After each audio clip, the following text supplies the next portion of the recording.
Dans quelques instants, nous retrouverons le père Biagio Virgiti, prêtre corse, incardiné à Madagascar, mais actuellement à la paroisse Saint-Honoré-des-Laux à Paris.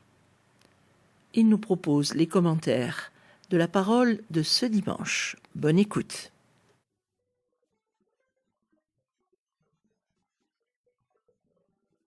Amis de votre radio chrétienne, bienvenue pour cette nouvelle émission où nous nous retrouvons après la visite du Saint-Père, le pape François, en Corse, après ce dimanche de la joie qui a été une grande joie pour toute l'Église et pour toute l'Église de France et l'Église de Corse. Nous allons sans plus tarder rentrer dans ce 4e dimanche de l'Avent à travers la proclamation de l'Évangile selon saint Luc. En ces jours-là, Marie se mit en route et se rendit avec empressement vers la région montagneuse dans une ville de Judée. Elle entra dans la maison de Zacharie et salua Élisabeth. Or, quand Élisabeth entendit la salutation de Marie, l'enfant tressaillit en elle. Alors Élisabeth fut remplie d'Esprit Saint et s'écria d'une voix forte : « Tu es bénie entre toutes les femmes, et le fruit de tes entrailles est béni. D'où m'est-il donné que la mère de mon Seigneur vienne jusqu'à moi ? Car lorsque tes paroles de salutation sont parvenues à mes oreilles, l'enfant a tressailli d'allégresse en moi. Heureuse celle qui a cru à l'accomplissement des paroles qui lui furent dites de la part du Seigneur. » Du prophète Michée. Ainsi parle le Seigneur. Toi, Bethléem, Ephrata, le plus petit des clans de Juda, c'est de toi que sortira, pour moi, celui qui doit gouverner Israël. Ses origines remontent aux temps anciens, aux jours d'autrefois. Mais Dieu livrera son peuple jusqu'au jour où enfantera celle qui doit enfanter. Et ceux de ses frères qui resteront rejoindront les fils d'Israël. Il se dressera et il sera leur berger. Par la puissance du Seigneur, par la majesté du nom du Seigneur son Dieu, ils habiteront en sécurité, car désormais il sera grand jusqu'au lointain de la terre, et lui-même il sera la paix. Le refrain du psaume nous dit : Dieu, fais-nous revenir, que ton visage s'éclaire et nous serons sauvés.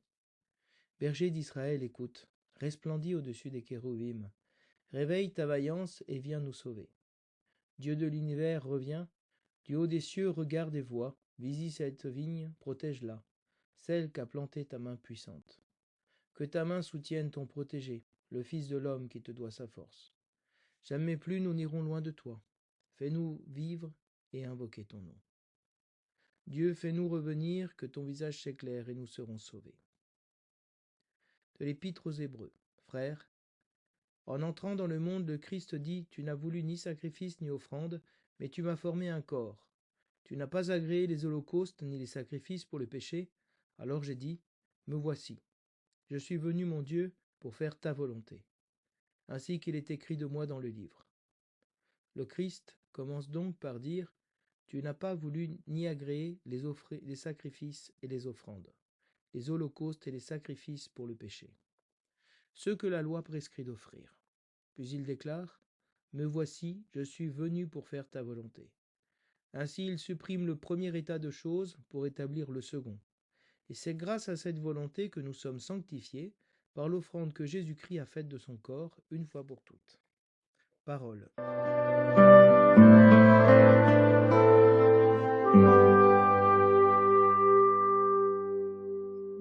Nous sommes dans le temps de l'Avent, et donc dans le temps de la venue du Seigneur. Et dans le temps de l'Avent, ce sont les premières lectures, celles des prophètes, qui vont guider la compréhension de la célébration de la parole.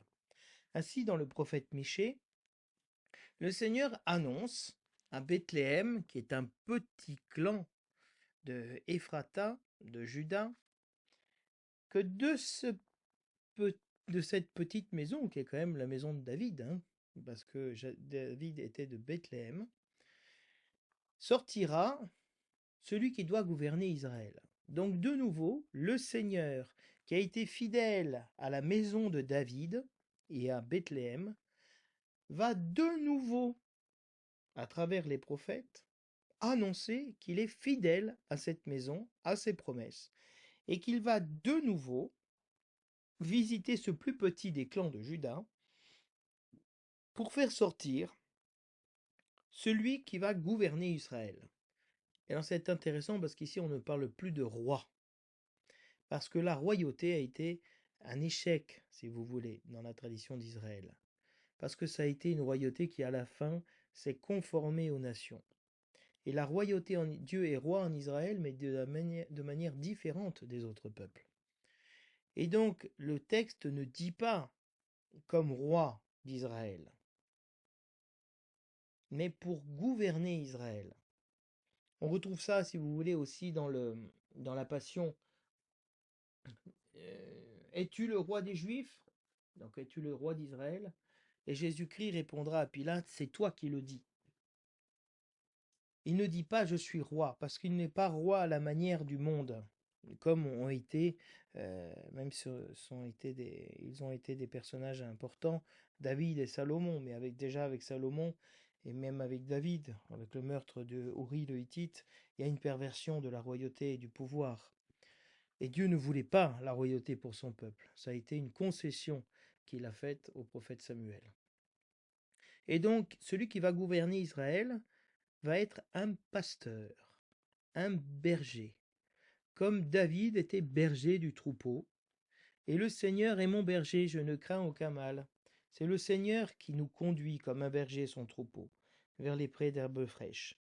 Et donc celui qui va venir va être un pasteur, un berger, et non pas un roi. Un berger gouverne, conduit son troupeau de manière différente. Et ses origines, les origines de celui qui va gouverner, remontent aux temps anciens, aux jours d'autrefois, c'est-à-dire à l'origine. Le Verbe était Dieu, était auprès de Dieu, et avant tout, il fut. Et c'est par lui que tout a été créé. Donc il y a vraiment cette conscience que celui qui va venir, c'est l'envoyé du Seigneur qui est là depuis l'origine. Et Dieu va livrer ce peuple, le peuple d'Israël, jusqu'au jour, il va le livrer donc à la servitude, à- à la domination d'autres nations, jusqu'à ce que apparaisse le berger, celui qui va libérer son peuple. Et comment il est annoncé ce berger? Jusqu'au jour où enfantera celle qui doit enfanter. Et donc, ce qu'on attend, plus qu'un roi qui va venir, quel va être ce signe?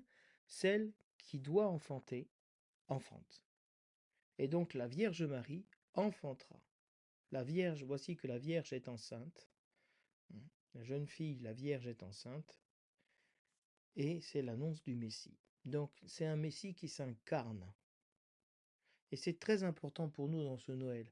Le salut s'incarne. Même la joie qu'a eu le Saint-Père en venant en Corse, en accueillant tous ses enfants, en les embrassant, en les bénissant. Il a embrassé l'incarnation du Fils de Dieu. Des promesses qui s'incarnent dans l'enfant. La nature de l'enfant, c'est d'être un don gratuit de Dieu, une vie qui nous dépasse. Et donc cet enfant va être le berger d'Israël. Comme disent les prophéties d'Isaïe, un petit enfant guidera son peuple.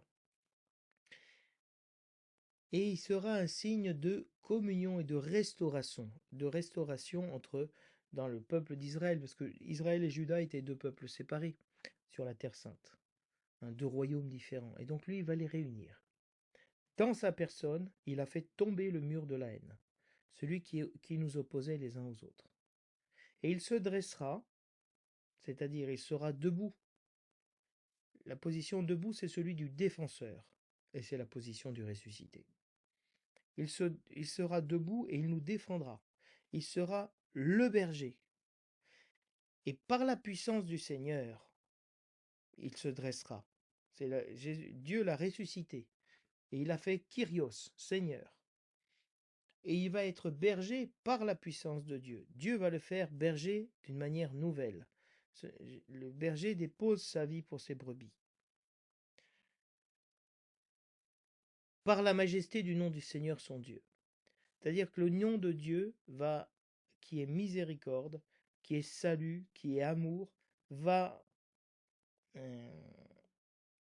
être manifesté et proclamé aux nations à travers Jésus-Christ. Alors, ce berger nous fera habiter en sécurité,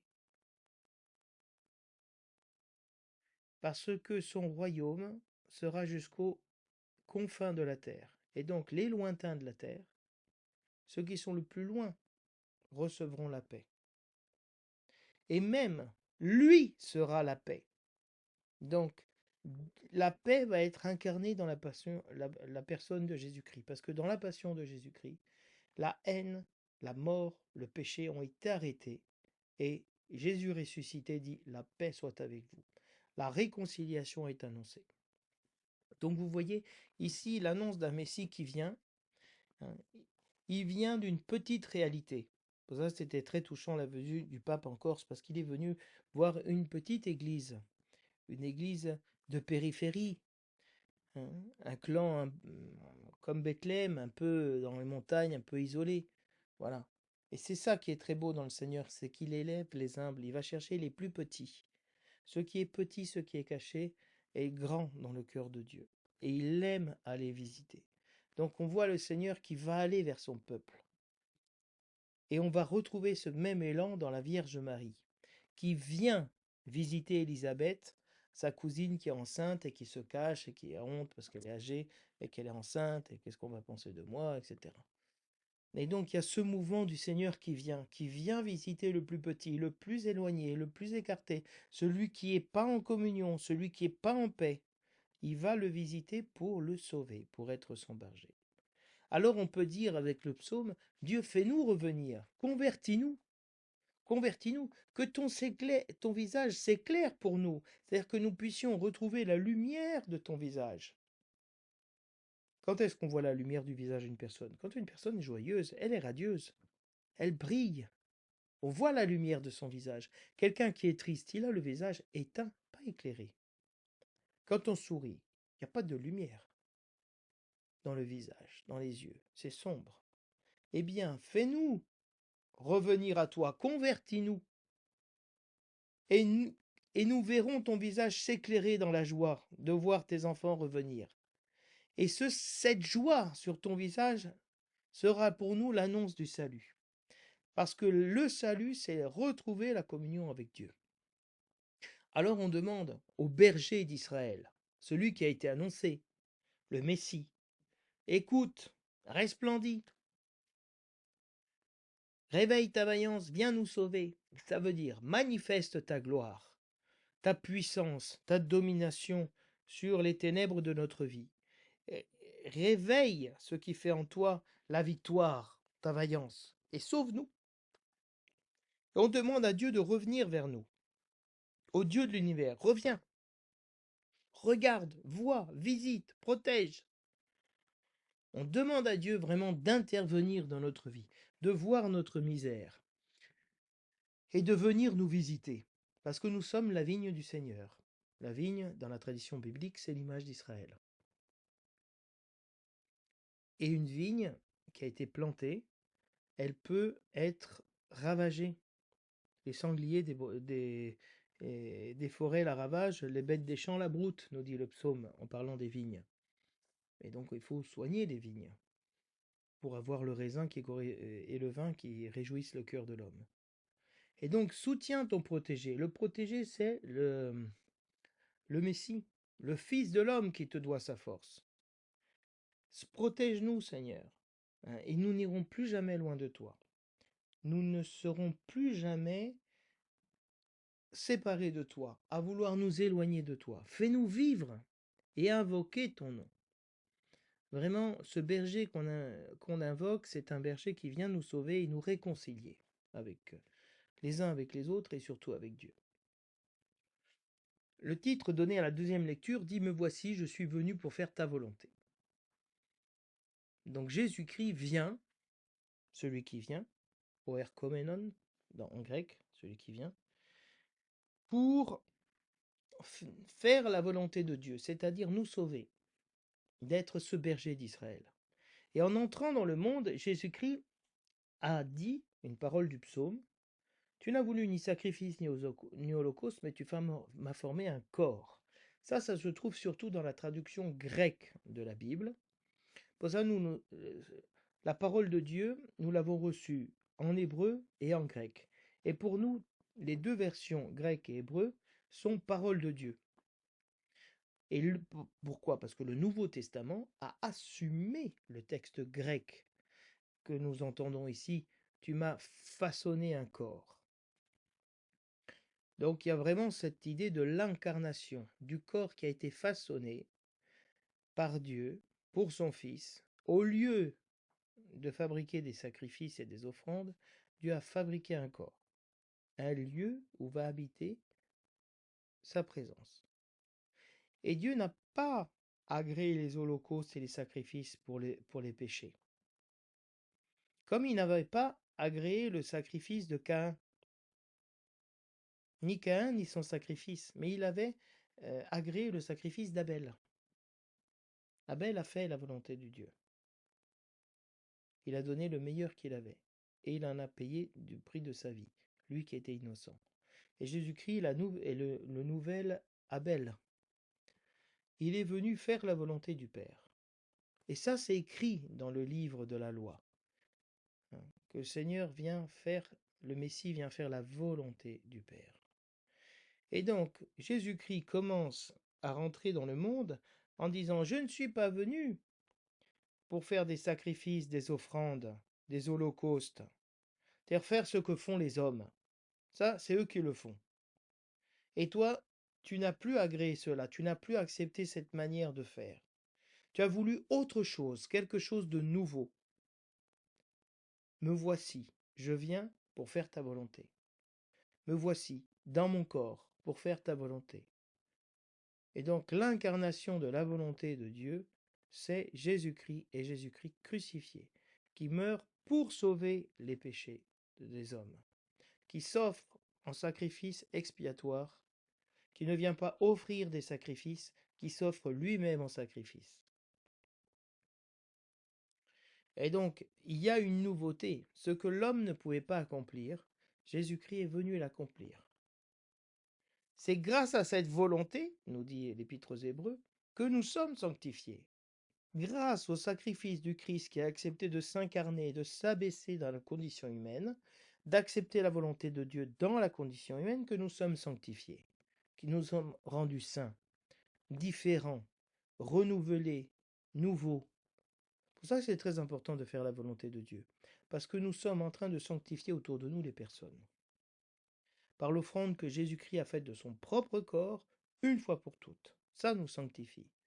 Le sacrifice d'un seul homme a enlevé le péché des multitudes. Et il ne doit pas le recommencer tous les ans, à chaque fois. C'est une fois pour toutes. Donc, notre Sauveur est venu, a pris un corps, est entré dans la volonté de Dieu pour nous sauver. Et ça, on l'entend dans l'évangile de Saint Luc, où on voit cet épisode de la visitation. La Vierge Marie, qui porte l'enfant Jésus, va visiter sa cousine Élisabeth. Et Élisabeth va avoir une visitation de l'Esprit Saint, qui est présent dans le sein de Marie. Parce que l'enfant Jésus a été conçu de l'Esprit Saint. Donc l'Esprit Saint demeure dans la Vierge Marie en Jésus.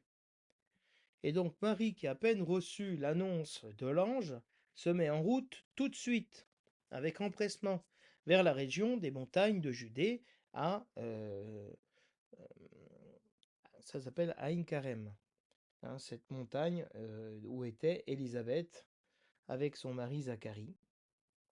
Et donc, elle, qui est la cousine la plus jeune, elle va visiter et voir le signe que Dieu lui a donné, que cet enfant qui vient de Dieu, le signe qu'elle comprendra que ça vient vraiment de Dieu et de l'Esprit Saint, c'est qu'elle verra sa cousine Élisabeth, qui était stérile, qui a dépassé l'âge d'être en couche, d'être enceinte. Et donc elle va entrer dans la maison de Zacharie et saluer Élisabeth. C'est la salutation. L'ange salue Marie et Marie salue Élisabeth. Le message chrétien, c'est une salutation, c'est une rencontre, une bienveillance.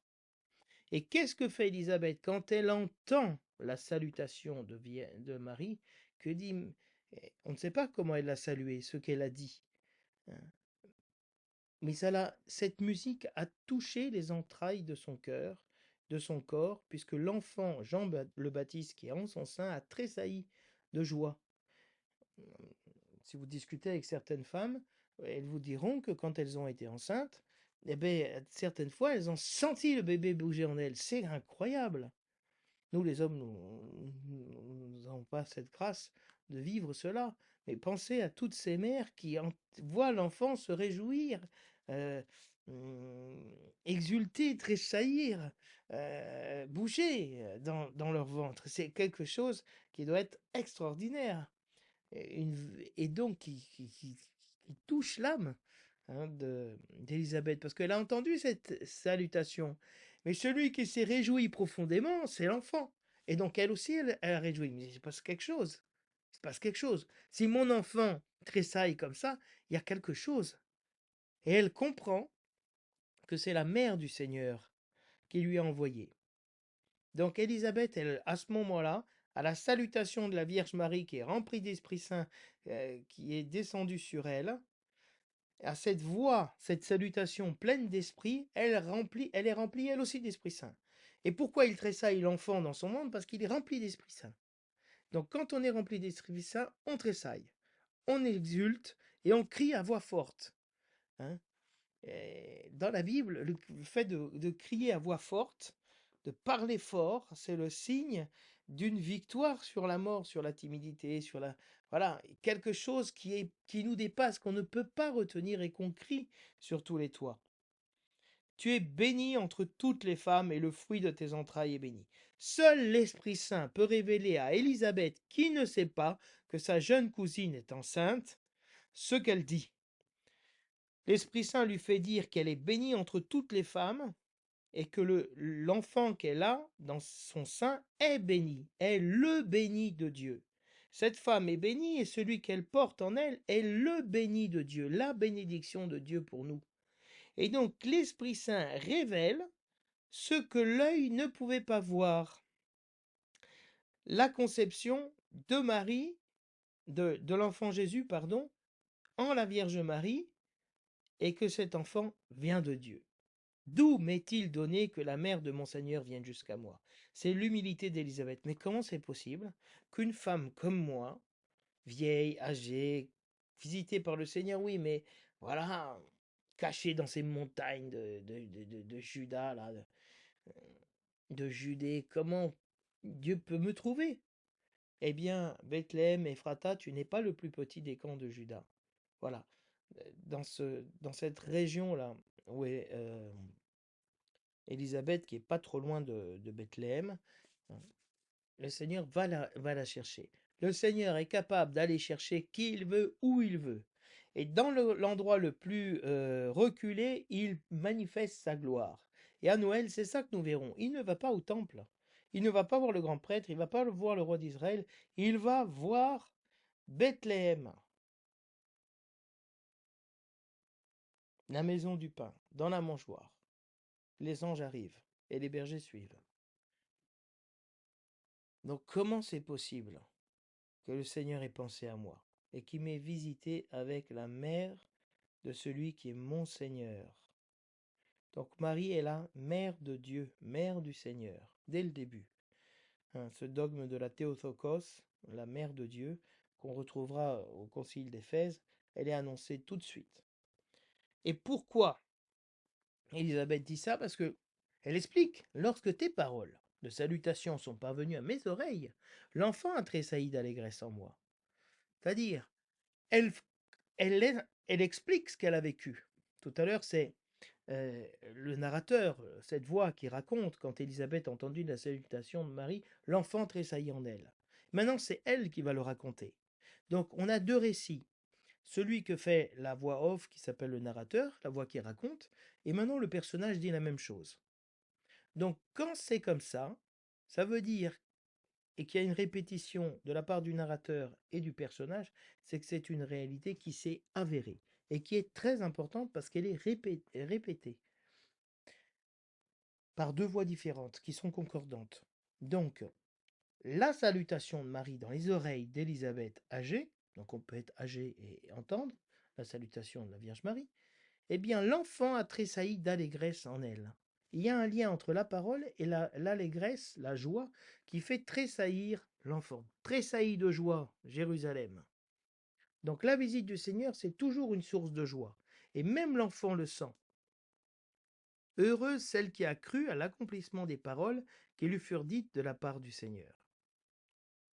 Et donc, bénie es-tu entre toutes les femmes. Heureuse es-tu, parce que tu as cru. Donc, elle comprend, Élisabeth, toujours sous l'Esprit Saint, qu'elle a cru à l'annonce de l'ange. Et que cette foi a fait engendrer en elle Jésus-Christ, par l'Esprit Saint.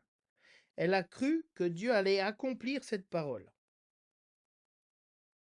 Et la promesse qu'il lui a faite, le signe, c'est que ta cousine Élisabeth est enceinte. Donc le Seigneur lui a dit des choses, et ça s'est avéré. Heureuse es-tu d'avoir cru à cet accomplissement. Et donc, cette venue du Seigneur, elle est pour nous joie véritable. Et comment on peut accueillir la visite du Seigneur comme Élisabeth et comme la Vierge Marie?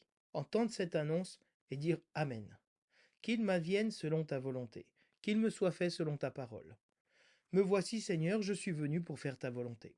Vous voyez donc dans ce dimanche, le Seigneur nous prépare vraiment à la fête de Noël, à cet accueil joyeux, à cette promesse d'un véritable berger qui vient nous sauver.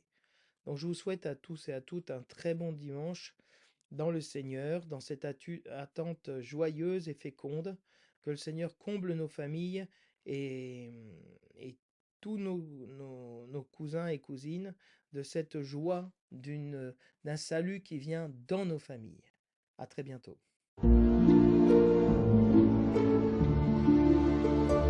Voici que la Vierge concevra, elle enfantera pour nous un fils, on l'appellera Emmanuel, Dieu avec nous. Voici que la Vierge concevra, elle enfantera pour nous un fils, on l'appellera Emmanuel, Dieu avec nous. Oh, sagesse de la bouche du Très-Haut, toi qui régis l'univers avec force et douceur, enseigne-nous le chemin